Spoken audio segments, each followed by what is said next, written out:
Please give a warm welcome to composer Mark Ronson, America Ferrera,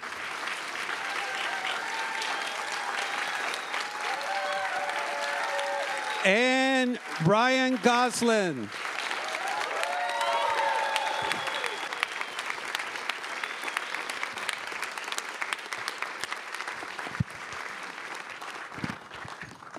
Mark, when I was introducing the movie, I was remiss to mention that your soundtrack is the most successful so far this century. With 3 singles in the top 5, the last time a soundtrack scored a hat trick like this was Saturday Night Fever and Grease in 1978. Wow.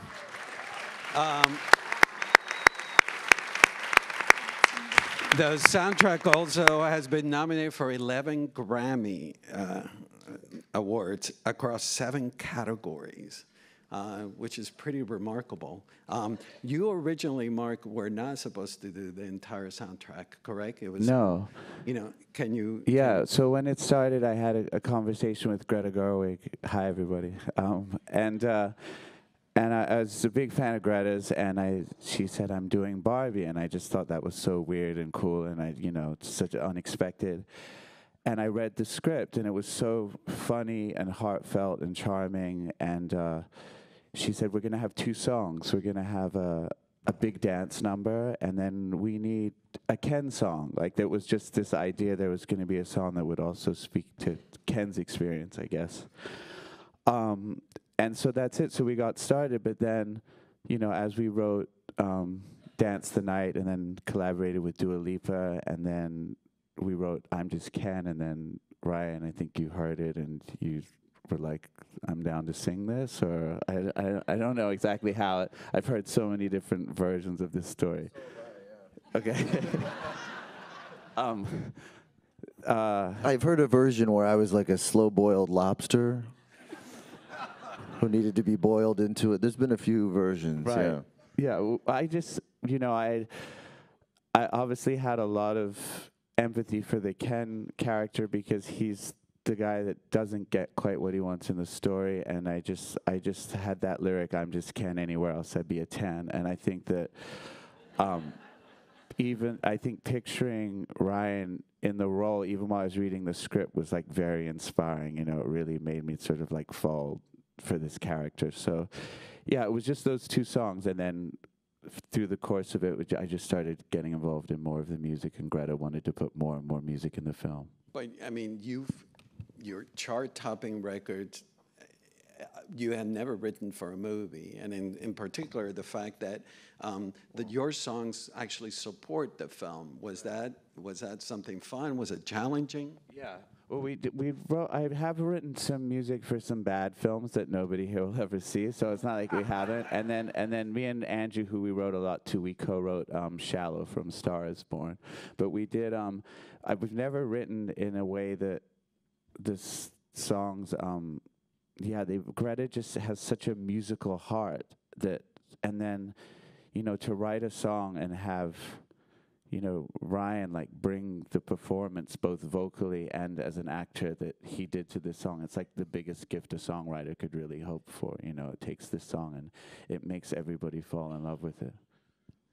And Brian, would you care to set the record straight on how I'm Just Ken happened? Not really. Okay. I will say that Mark saved the day because there was at one point we knew that Ken should dance his feelings, and one way that we were experimenting with that was this sort of in the middle of the battle, a kind of mink duet where he'd take off the mink and it would put itself back on, and he was in this battle with the mink, a dance battle.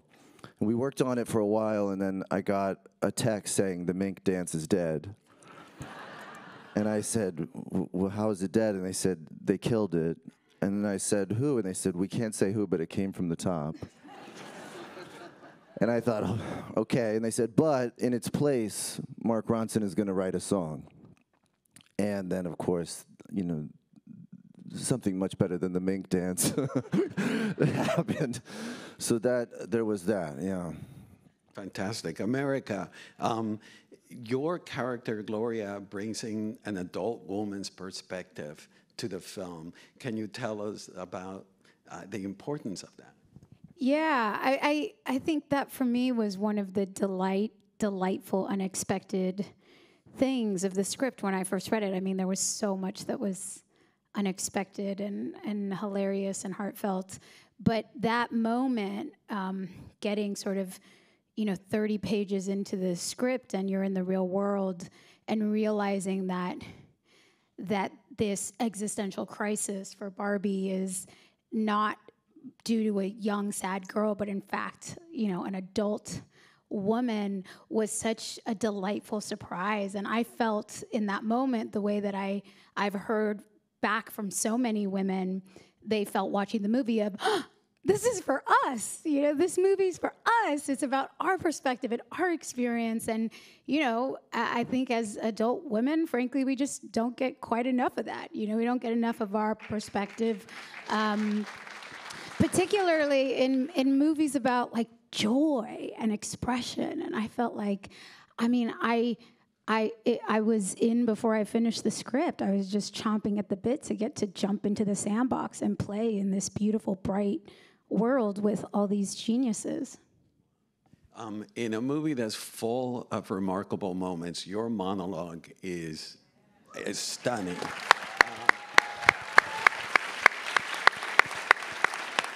Can you tell us about, it's such a grounded moment as well. Can you tell us about working with Greta on that monologue? Yeah.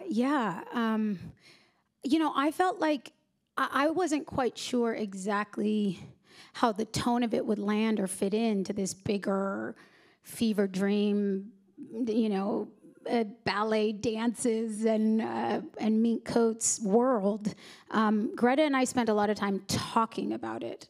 We, connecting as adult women, as mothers, as women with careers, as women in the world. Like, what does this mean to us? And we shared for months poetry and TV episodes and articles and songs and just about everything and anything that was in the culture that felt like it held the essence of this monologue and what it was for Gloria and what it was for the Barbies to hear it. And then we got there on the day, and Greta she has the capacity to be incredibly precise and know exactly what she wants, and at the same time be completely open to collaboration and to discovery. And up until that point, I had felt very much led by her, almost, line by line. She has an ear. She's musical, I think, at heart, and has an ear for comedy and how she wrote it and what she wants to hear.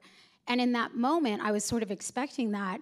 And when we got there, I was like, okay, so like, how funny do you want it to be? Or like, how light should we make this so it feels like it fits in the bigger world? And she was like, no, like, I want the truth. I want it to feel like whatever these words feel in your body in the moment. And that was scary because it felt a little bit out of context with everything happening around me.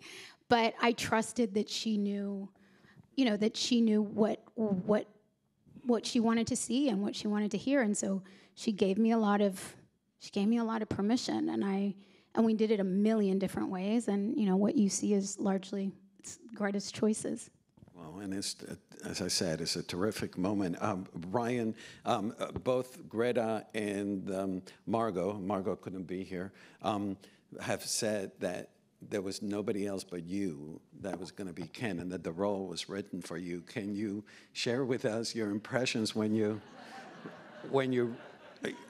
they did? Yeah. No, I heard that, and then I got the script, and then the title page said Barbie and Ken, and then and Ken was crossed out. By the way, I know it's disappointing that Barbie's not here. She was supposed to be. I just want you to know you're getting a little taste of what Ken's life is like for the last 70 years. So what was your reaction when you read the script and the part? I thought this was probably the hardest part I would ever play. There's no way to know how to approach playing a 70-year-old crotchless doll. There's no there's no documentaries you can watch. There's no books you can read. There's nobody you can shadow. If you're an actor, just try and imagine what's in a 70-year-old crotchless doll's wallet. I don't know where you even start. So it was a bit, I felt alone.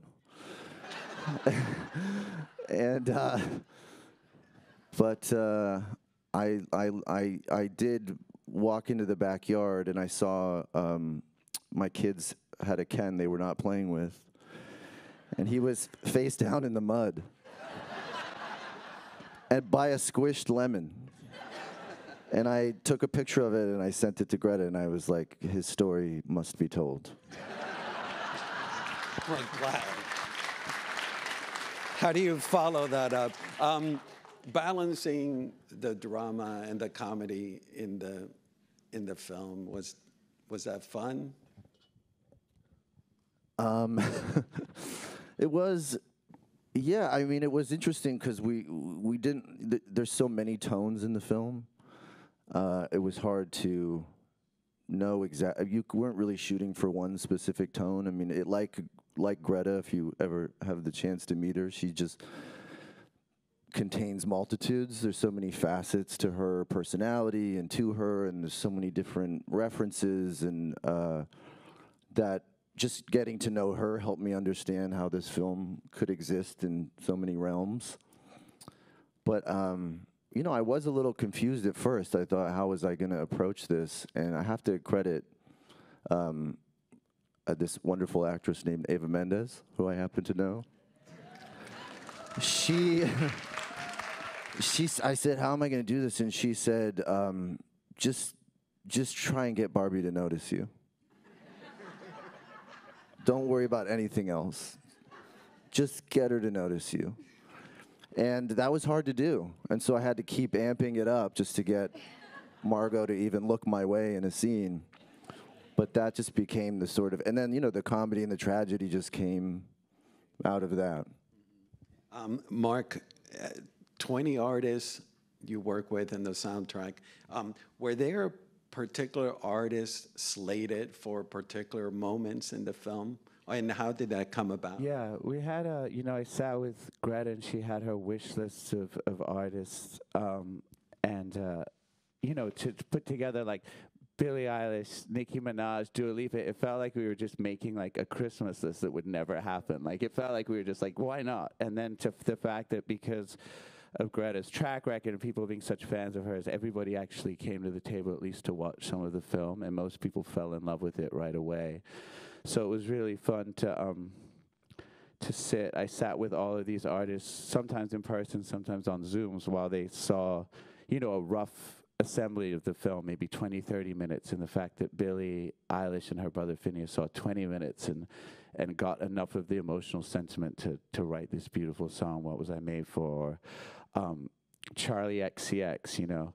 Usually in movies, everybody wants to have like the end credit song or the opening titles, and to say to somebody like, how do you feel about a car chase? You know, like usually that's not the place where everybody wants their song to be, but Charlie just saw that, and then she came up with this amazing song, Speed Drive, the you know, Hey Barbie, You're So Fine, the one that happens during the Mattel chase. So Greta had a good idea. I sort of was like, you know, facilitating her vision, and I had my input, and we showed people their bits. And Sam Smith, who wrote this great song, Man I Am, you know, during when the Ken's really taking over, you know, that volleyball scene, like Sam and Greta had this crazy conversation that was like so over my head about like Betty Friedan and the feminist mystique, you know, after just watching 3 minutes of the film, and it was just so great that everybody just was so inspired by the film, the performances, what they saw, that everybody kind of had a clue of what to do.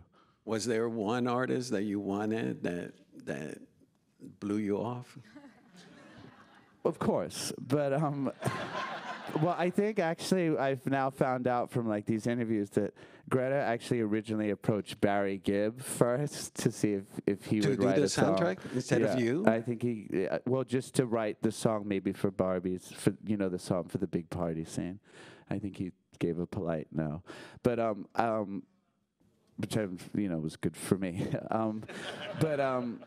Yeah, of course there were people, but honestly, to complain with the insane lineup of talent that we got, it's just beyond anybody's kind of fantasy. And then just how the songs are made so much better because the way that the movie uses them, and then the songs kind of elevate certain parts of the movie. It's this like wonderful connection between the music and the song. And putting him on the spot, what was it like working with him in the studio with Ryan?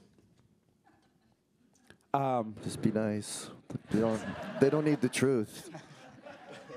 We had we really had like 2 hours to do the vocal. Ryan was in insane rehearsals, pre-production. They're about to start shooting.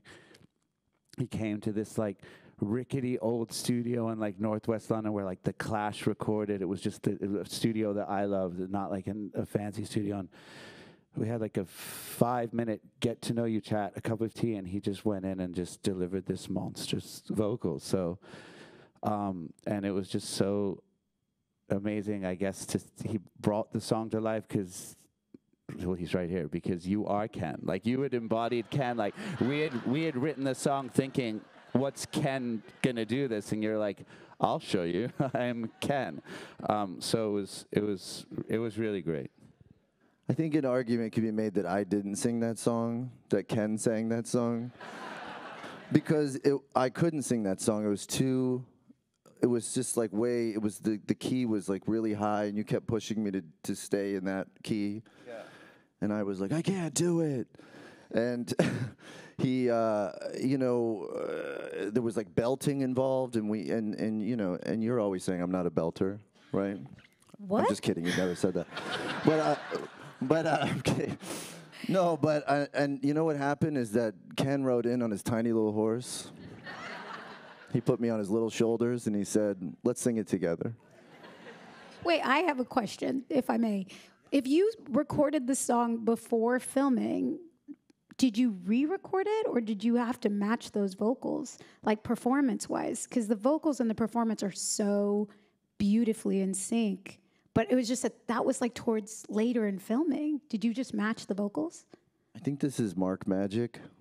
Because, yeah, somehow, again, I really didn't know that I could sing the song, and then somehow in a few hours you just made it happen. And then we kind of stuck to it, right? But I don't know. Yes, yeah, the song, the version of the film is pretty much what you sang on that first day. Yeah, with Ken on the horse, on the tiny horse. With Ken's little arms. America, the relationship with your daughter is, in my opinion, the heart of the film. In particular, I was so moved by when your daughter tells you that I see you. Can you tell us about that aspect of the film? Yeah, thank you. I love that scene too, the one in the car where she gives her mom the courage to love what she loves and not give up. Greta and I, one of the things we talked about at some point was how much mothering there is in the movie. Obviously, Gloria is mother to Sasha. That moment where Sasha kind of mothers her own mom. The moment where Gloria mothers Barbie, where Ruth shows up, and there's so much, I think, homage to the power of mothering, right, and good mothering, and yeah, it was really beautiful. Without getting too into actory stuff, I feel like that relationship between Gloria and Sasha was also about our relationship between our younger selves and our older selves, right? What our younger selves feel about the things we used to love, and I love, Greta always says this, she is such a genius and had so many incredible artists surrounded by her, but she never wanted things to be so good that they would compromise what she would have loved as a kid. And that staying true to the heart of loving what you've always loved, it was interesting for Gloria as the mother to be the one holding that and to be, in a way, at least in the beginning, attacked by this younger version of herself telling her that what she loves is not good enough, or that it's too flawed to love, or it's not perfect enough to love. And for them to go on that journey together, to me, was obviously it was about a mother and daughter, but it was also about our relationships to our younger selves. And since you were in the car, in the convertible, who drives this car?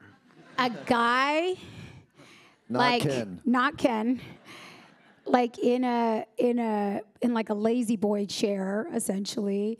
Like, it was remote control. It was so amazing. It was like he was in one of those video game kind of chairs with a steering wheel, and he was off to the side, and he would move the car, and we would go. It was amazing. It was so fun. Since Margot's not here, and of course Greta's not here, Brian, could you describe working with the two of them, and what was it like?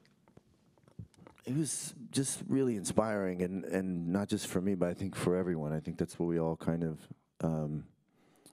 find ourselves talking about, is just what an experience that was. And I think it's sort of best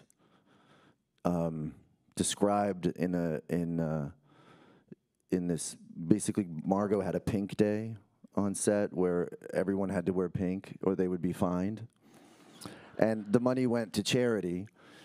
But what you saw was all the men on the crew were like very excited to wear pink, and you saw that for some reason they felt like they couldn't. You know, it was still a thing where they just didn't. They needed permission to wear it, I guess. But even more than that, they started wearing it with pride, and all of these men on Pink Day wearing pink, they were like knights, like in pink armor, and they were serving the queen. It just felt like everyone was in such awe and so inspired of what Greta and Margot were doing that they wanted to show up for them in any way that they can. They wanted to sort of, it was a sign of respect, and it was a sign of admiration for what they were doing. So I think we all just felt similarly. And America, I'd love to hear your opinion on the importance of this film. The fact that it's reflecting our current society and your involvement in it. Yeah.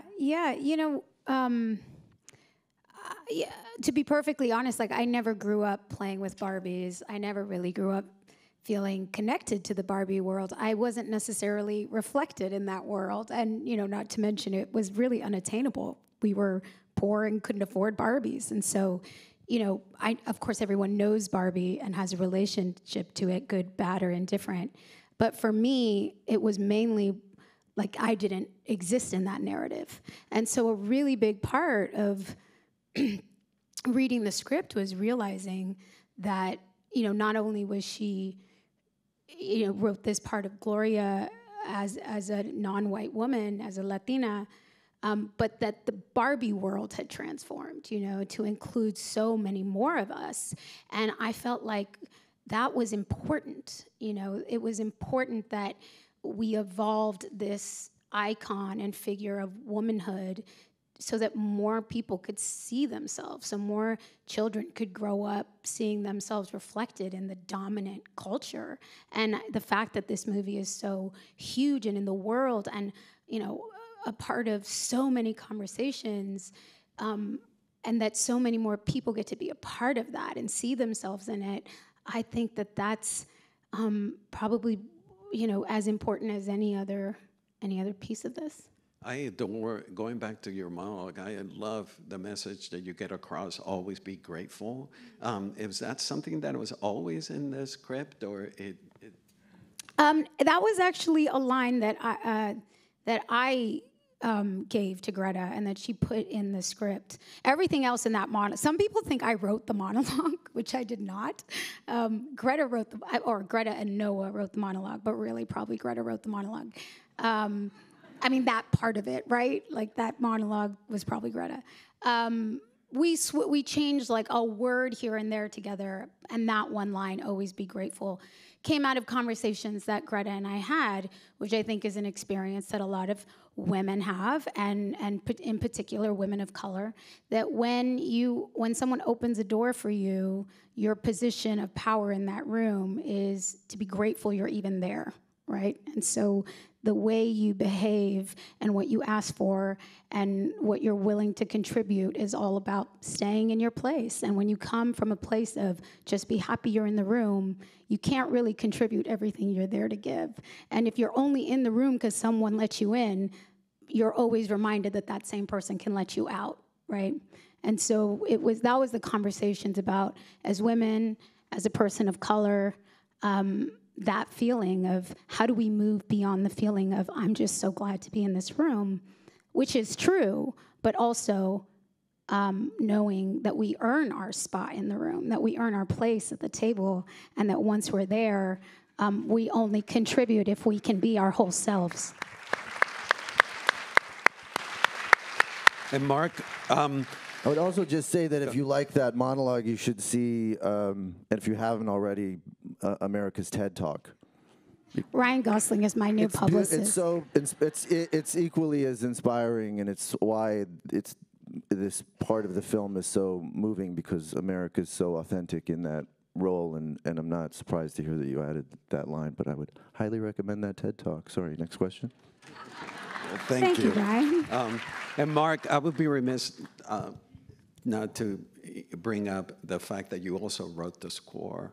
A lot has been made about the songs, but the score is fantastic. Can you tell us about? Yeah, so I did the score with my partner Andrew White, who couldn't be here today. But I do remember watching the rough cut and just watching your monologue and being like, I hope they don't ask us to put music here. This is so good. There's nothing that we could possibly bring to this. And then I also remember watching it anyway, because we were working on this movie for 6 months, like watching different scenes every day. And I remember just being like, when this movie comes out, people are going to stand up and clap in the theater. And I saw it on Times Square, the opening night it came out, and people stood up and clapped during America's monologue.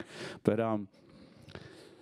what was the question? Something about the score. The score. The score. So, there was so much amazing. There were certain concepts and themes that we had established from some of the songs, like Dance the Night and Ken, that Greta liked working into the score. But we wanted to have this thing of all these beautiful old school 70s and 80s analog synths that are like synthesizers, but very warm in sound, so that Barbie Land had this slight artificiality to it, but it was still inviting. It was still somewhere that you'd want to go. And then for the more emotional moments, to use the orchestra and the more romantic side of that, and then the orchestral version that we did of the Billie Eilish song as well, like that plays. So, but to be honest, like every day going to the studio and like firing up our TV, and the performances, Ryan, Margot, America, were so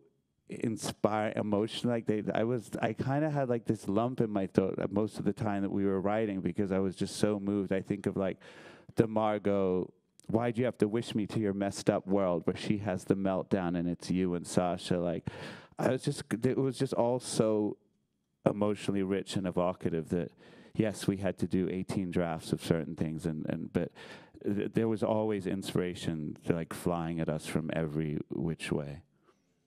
Well, thank you all for being here. I know that America is getting the Virtuoso Award, so she'll be back for the festival. And Ryan is getting the Kirk Douglas Award, so he'll be back in a few weeks. Thank you. Thank you all. Thank you. Thank you, so much. everybody. Thank you.